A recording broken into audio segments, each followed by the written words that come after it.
21 horas 27 minutitos ya transcurrieron de este miércoles 2 de julio, ya en el último bloque del programa de hoy. Actualizamos los datos del tiempo. La temperatura actual es de 6 grados 3 décimas, la sensación térmica 4 grados 4 décimas.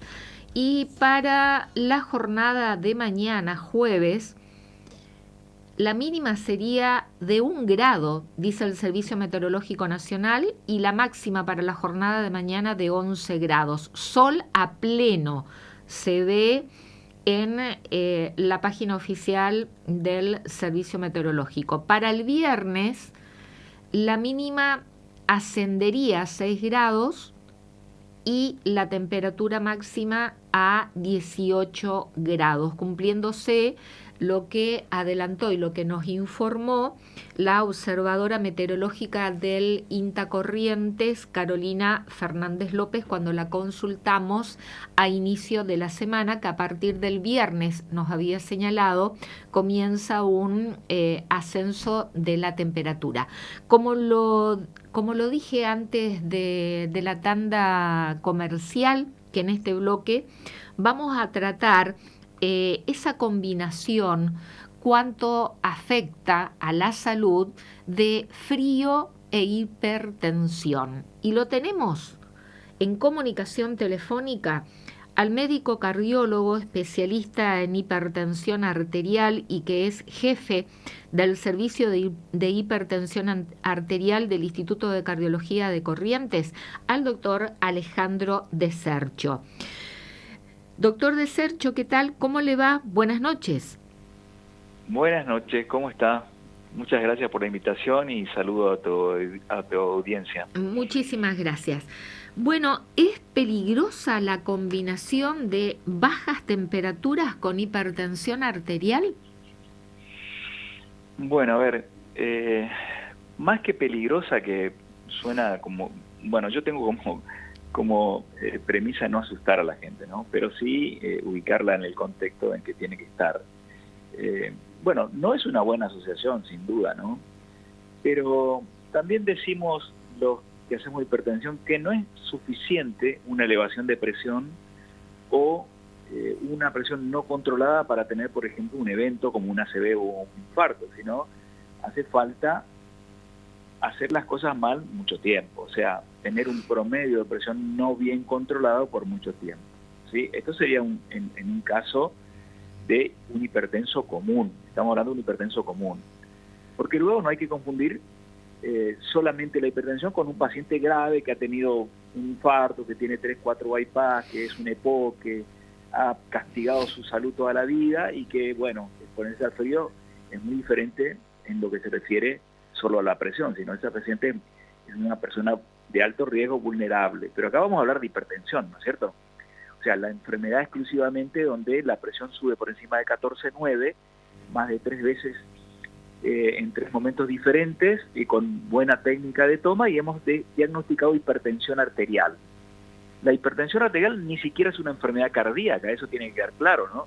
La hipertensión arterial tiene sus especialistas, que somos los especialistas de presión, no el cardiólogo. El cardiólogo es especialista de infarto, de arritmia, de marcapaso, stent, lo que quiera, y hay cardiólogos que nos dedicamos a hipertensión. Eso es otra cosa, ¿entienden?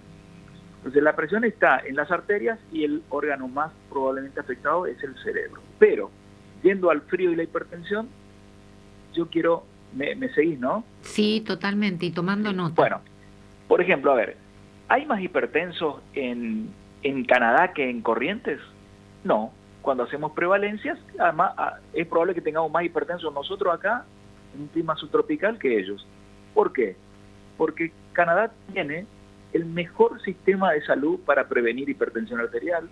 Entonces las personas atienden a su peso, atienden a lo que comen, hacen actividad física, y nosotros acá tenemos el pseudo carnívoro chatarrero, como digo yo en mi programa de radio, ¿no? O sea, las personas comen carne, y comen chatarra, se encargan de enfermarse. ¿Qué te quiero decir con esto? La hipertensión no es la culpable de que alguien se vuelva hipertenso, ¿está bien? ¿Cómo nos volvemos hipertensos? Nos volvemos hipertensos por una cuestión de una carga genética, que casi el 80% tenemos, un papá o una mamá hipertensa, y luego comemos 5 a 10 veces más sal de lo que necesitamos sin que nos importe nada, aumentamos de peso paulatinamente después de los 30 años y dejamos de hacer ejercicio. Esto le pasa a la gran mayoría de la población argentina. Por lo tanto, somos líderes en prevalencia de hipertensión arterial. Quiere decir que el estudio PURE, que es un estudio en Latinoamérica, pone a la Argentina y a sus ciudadanos por encima de los 30 años con un 50% de prevalencia. Quiere decir que los argentinos que tienen más de 30 años, de cada 2, uno se enferma de la presión. A ver, reitere eso, por favor. ¿Cómo? Por encima de los 30 años, este estudio que fue hecho en distintas ciudades o países, vamos a decir, de Sudamérica, de Latinoamérica, nos ubica a nosotros. A ver, nosotros tenemos un estudio se llama Renata 2, Renata 1, Renata 2, y nos da una prevalencia de 36%. O sea que 1 de cada 3 argentinos es hipertenso. Ahora, cuando el estudio PURE analiza las personas de más de 30 años, nos ubica en la Argentina como que de cada 2 ciudadanos de más de 30 años, 1 padece hipertensión arterial. ¿Sabes cuál es el otro problema, Liliana? Que el 40% de los hipertensos no desconoce completamente su situación de enfermo. ¿Me explico? Hoy no, estamos... No sabe que es hipertenso. No sabe que es hipertenso. ¿Cómo sabemos nosotros esto? 9ª campaña Conocer y Controlar tu Presión de la Sociedad Argentina de Hipertensión Arterial, a la que me toca representar acá en el Nordeste. Hemos sido premiados, hoy lo decía en otra nota, por tercera vez como el país que sale a buscar los hipertensos a la calle. Únicamente nos supera Pakistán y China en esto de que hacemos la Sociedad que tiene hipertensión arterial ad honorem, salir en todas las ciudades del país a medirle la presión a la gente en la calle. Y habrán visto mi equipo y mis puestos donde dice Conoce y Controla el banner, algunos en la Costanera, midiéndole la presión de manera gratuita a la gente, y muchos dicen, ¿cómo puede ser que tenga 20 y no lo sabía? Sí, mire, esto es una enfermedad sintomática. Pero ¿cómo puede ser? ¿No me duele la cabeza? ¿No me duele algo? No. Eso es folclore popular. La gente cree que la presión da molestias y cuando le duele la cabeza y tiene la presión alta, acuérdese usted que tenía 20 y no le dolía nada. Porque después va a tener una salita o otro médico que no está en este tema y va a tener 15 y le va a doler la cabeza y le va a decir que es por esto, ¿no? Entonces tenemos que empezar a informar y a desmitificar un montón de mitos y creencias que hay ahí en la calle. Y como recomendación te diría, toda persona que tenga más de 3 años en la familia debe conocer su presión arterial. ¿Está? Porque puede ser hipertenso y no saberlo por años. Se estima que un hipertenso tarda 5 años en enterarse. Vayamos a dónde importa el frío, o si querés hacer alguna pregunta, aquí me detengo. No, vayamos a por qué importa el frío y a aquellas personas que están diagnosticadas justamente como hipertensas, si tienen que tener algún tipo de cuidado especial con estas temperaturas tan bajas que estamos teniendo en estos días. Sí, creo que ese es más o menos el motivo por el que me convocaste. A ver, las temperaturas extremas afectan a todas las personas, incluidas las sanas. ¿Está? Mucha gente se olvidó del COVID. Yo hoy me vacuné contra el COVID, por ejemplo. La gente dice, yo me puse 3 ya. Bueno, yo me puse 13. ¿Y por qué 13? Porque el COVID tiene, como la gripe, la vacuna dura 8 meses, 6 a 12 meses, ¿se entiende? Entonces, ¿a qué nos exponen las bajas temperaturas? Primero que nada, a infecciones respiratorias, entre ellas la gripe. La gripe es una causa importante de muerte en los Estados Unidos, y lo es aquí también para las personas mayores, porque la gripe le genera un estado de inmunidad baja, luego viene la neumonía, y la neumonía se convierte en un problema gravísimo de salud para las personas mayores y para los niños. Entonces, comencemos porque el frío es malo para todos. Cuando yo me expongo al frío, es un problema real. Entonces, vamos a ir a mandar a los chicos a la escuela, lo mandamos con una media adecuada para el invierno, un guantecito, una bufandita, cubrimos con una gorrita las orejas, o sea, cuello, cabeza, oreja, manos y pies. Y la ropita en capa de cebolla, como se dice, ¿no? Varias capas de ropa que hagan que el chico se pueda quitar algunas si está en el aula. Lo mismo para la persona mayor. Las personas que tienen frío, ¿van a hacer una elevación transitoria de la presión? Claro que sí, porque el frío, las emociones, los dolores, el ejercicio físico, la actividad física hace subir la presión hasta 20 en los maratonistas, y eso es normal. Ahora, si yo me expongo al frío, la presión puede subir. Y si soy solo hipertenso, probablemente no pase nada. Pero si soy hipertenso, coronario, insuficiente cardíaco, EPOC, soy un paciente de alto riesgo. Puedo terminar en una emergencia acá con un edema huevo pulmón o con un infarto, ¿se entiende? Pero es distinto hablar del paciente cardiológico de alto riesgo que hablar solo del hipertenso, que es otro paciente distinto. Te planteo esta siguiente situación. Vamos a suponer que vos sos hipertensa, ¿no? Pero estás ahí en tu estudio con una estufa, 24 o 26 grados, con una bufanda, con una gorrita, tus medias, todo bien preparadita, y afuera hace 0 grados. ¿Qué problema tenés vos con la presión ahí? Ninguno, ¿no? Porque el problema está en que vos no tengas frío, no que haga frío en el ambiente, afuera, digamos, ¿no? Ahora, si tenemos un vendedor ambulante que trabaja 8 o 10 horas en la calle, con 1 grado como anunciaste que va a ser mañana, y es hipertenso, y está desabrigado, esa persona sí puede tener problemas. Va a tener una crisis hipertensiva y probablemente si tiene otras enfermedades va a terminar en una sala de emergencia o se expone al menos a eso, ¿se entiende? Entonces, para redondear la idea, lo que hay que hacer es no exponerse al frío. Por más que haga frío afuera, hay que tratar de no exponerse al frío. Acondicionar los ambientes y estar bien abrigado. ¿Está bien? Y no salir, digamos, a 2 de la mañana, me olvidé de descolgar una ropa y salir en remerita porque adentro estaba calentito, salir a tomar ese frío de golpe, ese cambio brusco de temperatura que también puede ser perjudicial. No sé si más o menos contesté la pregunta. Utilizando ese ejemplo, ¿no?, que usted dijo recién, por ejemplo, en nuestro caso aquí en la radio, que los ambientes son muy cálidos, que de por sí los ambientes son cerrados, sin ventilación, como es un estudio de radio, las luces, todo hace que realmente acá nosotros podemos estar tranquilamente de mangas cortas. No lo estoy particularmente, pero no, tenemos calor aquí adentro. Y de golpe, bueno, antes de salir, lógicamente tomamos la precaución, nos ponemos el abrigo, la campera, sobre todo, la bufanda, sí, todo, ¿no? Pero yo le agregaría bajar la calefacción para ir a... No estamos con calefacción, ¿eh? No es necesario. ¿Ah, no? No. No, tenemos calor sin calefacción porque las luces de estudio y de hecho todo un estudio de la radio no tiene ventilación, es herméticamente cerrado. Entonces, estamos en un ambiente cálido y sin la utilización de calefacción.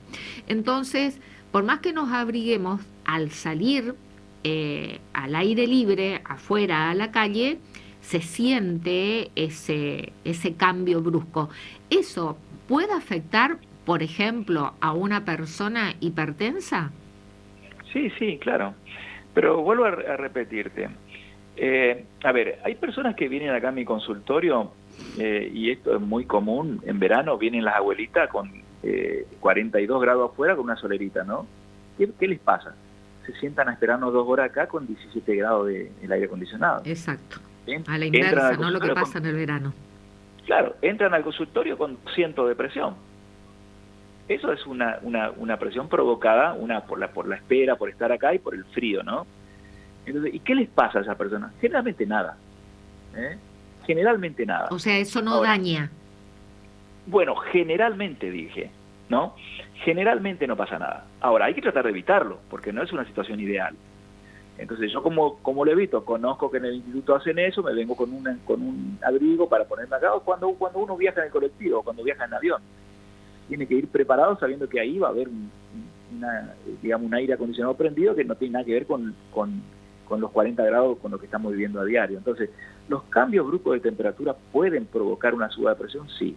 Ahora, si ese hipertenso tiene 30 años y solo tiene presión alta, probablemente no pase nada. Ahora, si ese hipertenso tiene 80 años, tiene 2 bypass y tiene además insuficiencia cardíaca, probablemente termine en una emergencia, con un evento, digamos, con una descompensación de algo, ¿se entiende? Por eso trato de explicarles hoy que no es solamente la presión. La presión puede subir con el frío, claro que sí. ¿Va a provocar algo si soy solo hipertenso y de bajo riesgo? Y probablemente no. Ahora, tengo que tratar de evitarlo, ¿no es cierto? Ahora, si soy un paciente mayor con otros problemas y ya tuve una ACV y tengo insuficiencia cardíaca y soy un paciente cardiológico, y en ese paciente puede ser un riesgo alto, ¿se entiende? Entiendo. Usted decía, bueno, hay que ir, hay que hacer docencia para sacar algunos mitos que están instalados, ¿no?, en la sociedad. Abrigar, usted también nos dijo recién que debemos abrigar el cuello, las orejas, la cabeza, las manos y los pies, por supuesto, el resto del cuerpo también, sobre todo ¿no? cuidar las personas mayores y los chicos, más que nada, ¿no? Todos, pero son más vulnerables. No solamente tener una campera, un pantalón abrigado, sino también ocuparnos del cuello, las orejas, la cabeza y las manos y los pies. Sobre todo para las personas hipertensas, ¿cubrir la cabeza, Alejandro? Sí, ¿O bueno, eso es un mito? No, o sea, lo que uno apunta es digamos, las partes extremas del cuerpo, que son las que más pierden calor, o sea, lo que están más expuestas al frío. O sea, uno tiene, por ahí se enfría más una extremidad que está lejos del corazón, por ejemplo, como las manos o los pies, una oreja, y bueno, son los lugares donde más se pierde calor. Por ende, uno se enfría su cuerpo a partir de esos lugares, ¿no? Y la cabeza es uno de ellos. Entonces es importante entender que cubrir cabeza, oreja, cuello, manos y pies es fundamental. A veces uno tiene, bien cubierta, a veces la parte, se pone una campera, un pullover, todo, pero tiene una media que no le sirve y tiene los dedos morados de frío, ¿entiendes? Entonces eso es lo que hay que evitar. O las manos azules del frío, bueno, eso puede generar vasoconstricción y suba de presión, que es de lo que estamos hablando. Inclusive puede provocar un espasmo coronario, y alguien que ya tiene problema puede provocarle un evento coronario, un infarto. A un asmático puede provocarle una crisis de asma.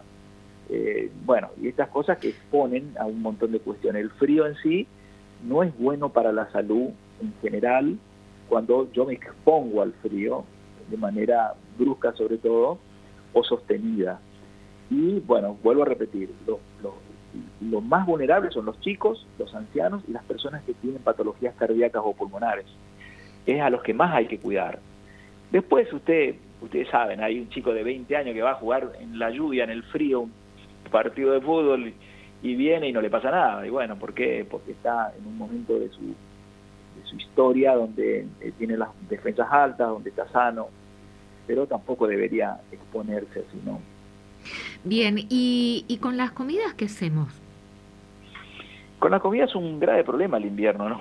Yo digo que, en principio, ¿qué nos pasó en la pandemia, no? Experiencia de médicos de casi todo el país cuando nos juntábamos después de la pandemia. Todos aprendieron a hacer pan casero, por ejemplo. Claro, aprendieron a hacer pan, a comer mucha harina, a engordar hasta 10 y 20 kilos los pacientes, a no moverse y a explotar en términos de hipertensión y diabetes, que ustedes saben, el sobrepeso, el sedentarismo y la mala alimentación son los llamadores más fuertes para volverse hipertenso, diabético o que le suba el colesterol.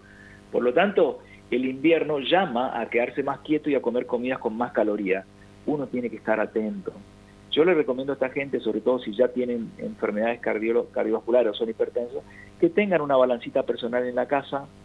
Y yo les digo, no se obsesionen tanto con el tensiómetro, pero sí visiten su balanza, si quieren, todos los días, porque nadie se salva de una ACV o un infarto midiéndose la presión, pero sí haciendo las cosas bien, o sea, no engordando, caminando, adquiriendo un pedalero o una bicicleta fija en la casa si hace frío y no voy a salir a caminar, tratando de no comer exceso de grasa y sal, que es lo que uno hace un poco más en esta época del año. Entonces, tener precauciones y decir, bueno, yo soy alguien que soy protagonista de mi salud, ¿no? Vos me conocés, yo soy muy protagonista de mi salud, y yo siempre les digo, esta película que para mí se llama Alejandro de Sergio tiene un protagonista, un mocito, soy yo. Si muere el mocito, porque, no se cuidó de las balas, y bueno, la responsabilidad es mía. Entonces, cada película uno la vive como, digamos, como su vida. Y si uno no entiende que es protagonista de su película, entonces, y no toma los recaudos necesarios, probablemente esa película termine mal, que es lo que nosotros vemos a diario acá en el Instituto de Cardiología, ¿no? Con estas bajas temperaturas, que ya están durando demasiado para mi gusto, porque yo me declaro del club enemigos Verano, sí, yo diríamos. soy del club verano, enemigos del invierno y más de esta. Sí, somos dos, yo también. Yo como buen chaqueño de Chaco adentro, dame polvo, tierra y calor. Ningún problema, 40 grados a la sombra se supera y no está. Hoy tuvimos temperaturas bajo cero aquí en Corrientes y amaneció cubierta de blanco realmente. Sí, sí, 3 grados no te bajo explico. cero en Cacatí, por ejemplo, y la provincia amaneció cubierta de blanco por la escarcha. ¿Aumentaron la cantidad de consultas en el Instituto de Cardiología? Bueno, mira, yo casualmente estoy de guardia ahora, ¿no? Y no puedo hablarte de la estadística de qué pasó en estos días porque no estoy en la emergencia. Las consultas son siempre las mismas, ¿no? Pero probablemente el médico de emergencia tenga ese dato. Bueno, dato. Qué pasaba cuando yo hacía guardia, cuando era en mi época de mozo, dirían las abuelas, cuando yo hacía guardia en la emergencia? Teníamos más edema agudo de pulmón, teníamos más preinfartos, más infartos, teníamos más neumonía, teníamos más gripes. Estas enfermedades siempre aumentan la prevalencia en invierno, ¿no? Porque la gente termina exponiéndose, quiera o no, a estas situaciones y, bueno, uno sabe que en invierno puede tener un edema de pulmón 3 de la mañana, o puede tener una crisis hipertensiva, o puede tener alguien con tos y catarro. Es la época para eso. Y no te quiero hablar de las salas de emergencia de pediatría, que son, ahí sí que Explota. explotan en Sí, invierno, ¿no? sí, sí. ¿Y qué hacemos con la sal? ¿Qué hacemos con la sal? Y podemos hacer distintas cosas, ¿no? Yo Podemos la hacer como los indios. eliminaría, eliminaría de las alacenas directamente. Para mí es un Bueno, producto absolutamente innecesario. exactamente. Bueno, mira, qué interesante, ¿no? Eso que decís, ¿no? Pero el ser humano es un animal de costumbres, ¿no? Y entonces, si tu mamá cuando sos chiquito te hace la papilla con sal a su gusto y te convierte en un adicto a la sal, que es lo que le pasa al argentino correntino promedio, entonces estamos con problemas. Podríamos hacer como vos decís y convertirnos en los indios yanomanos acá al borde del río Orinoco en el Amazonas y convertirnos en una tribu que no tiene nunca hipertensión nadie, viven y mueren sin presión alta, Mirá conocen la vos. sal, por ejemplo. Ahora, podríamos ser correntinos y comer 5 a 10 veces más sal y explotar en hipertensión, obesidad, diabetes y morirnos en el 45% de la gente antes de los 65 años. Esa es la otra opción, digamos, ¿no? Y un punto intermedio, ¿cuál sería? Déjame contarte que soy digamos, una especie de buscador de series que me dejen algo en Netflix, ¿no? Acabo de terminar de ver la serie del viaje de Magallanes y Sebastián Elcano. Cuando dan por primera vez la vuelta al mundo, llegan a las Filipinas y un indio le dice, ¿por qué hicieron todo esto que me cuentan y perdieron barcos y gente murió? El tipo levanta un clavito de olor y le dice, por esto. Ellos hicieron todo eso buscando especias. Especias. Y hoy nosotros creemos que el único condimento válido para la comida es la sal. Error. Es injusto para esa gente, ¿no? Entonces, digo yo, como mensaje, a la gente le sugiero que aprenda a comer condimentado y con muy poca sal. Que experimente la pimienta, el ajo, el comino, la albahaca, la cúrcuma, el todo romero. Está ahí para experimentar, el romero, el tomillo. Realzan los sabores, realmente es por lo que la gente moría en una época histórica de la humanidad y hoy día creemos que eso, bueno, es descartable. Para nada, hay lugares en el mundo que son casi, digamos, un tesoro las especies, todavía, ¿no? Como por ejemplo en Turquía y los árabes, que son, bueno, comidas muy condimentadas y donde uno puede prescindir de la sal o usar menos. Y no olvidarnos del limón, que podemos también. No, el limón. En mi casa, por ejemplo, yo tendría a mi mamá internada si no existiera el limón. Es así, o sea, el limón forma parte, por ejemplo, de algunas culturas, como por ejemplo la italiana, donde el limón, o los griegos, donde el limón prácticamente no se concibe una comida sin limón. Y estoy hablando de que yo anoche me tomo una sopa y le exprimo medio limón. Lo mismo, exactamente. No consigo una sopa sin limón. Claro. O sea, todas las opciones que estamos dando en que la sal es innecesaria.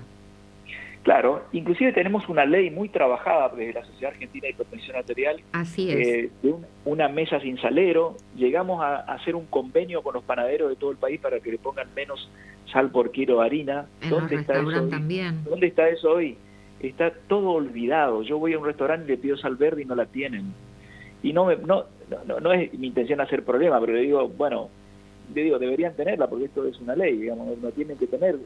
O sea, primero no tienen que poner la sal en la mesa y segundo, si tienen que tener la opción sana, ¿está?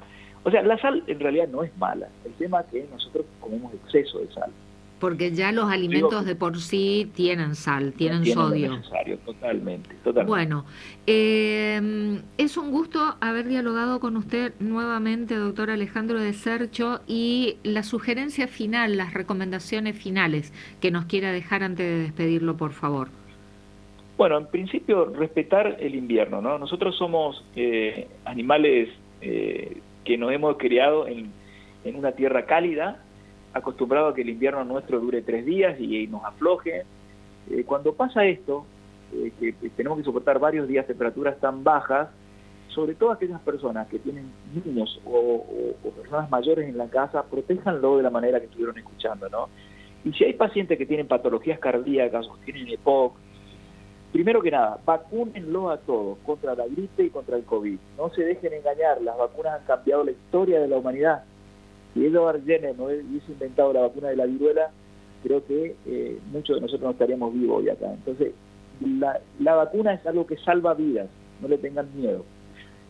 Y luego, como les dije recién, enfocarse en cubrir la cabeza, la oreja, el cuello, las manos y los pies. Y luego varias capas de ropa fina, si se puede, adecuadas para el invierno y no ponerse al frío de manera prolongada. Y de manera innecesaria también. Claro, de manera innecesaria. Luego tener la precaución de que, todo lo que uno... A ver, yo te voy a recitar los 8 esenciales en cardiología para despedirme. ¿Está bien? Bueno. Una persona que se jacta de cuidar su salud cardiovascular, de que no quiere toparse con enfermedades cardiovasculares que terminen con su vida antes de tiempo, debería prestarle atención a lo que pesa, adherir a la dieta mediterránea, que es la única dieta probada en medicina que prolonga la vida de las personas que previenen infarto y ACV, hacer actividad física, obviamente no fumar, el cigarrillo mata a una persona cada 6 segundos, mata por ACV, infarto, no mata por cáncer casi, dormir buena cantidad de horas, descansar buena cantidad de horas es muy importante, y finalmente chequear colesterol, presión y azúcar.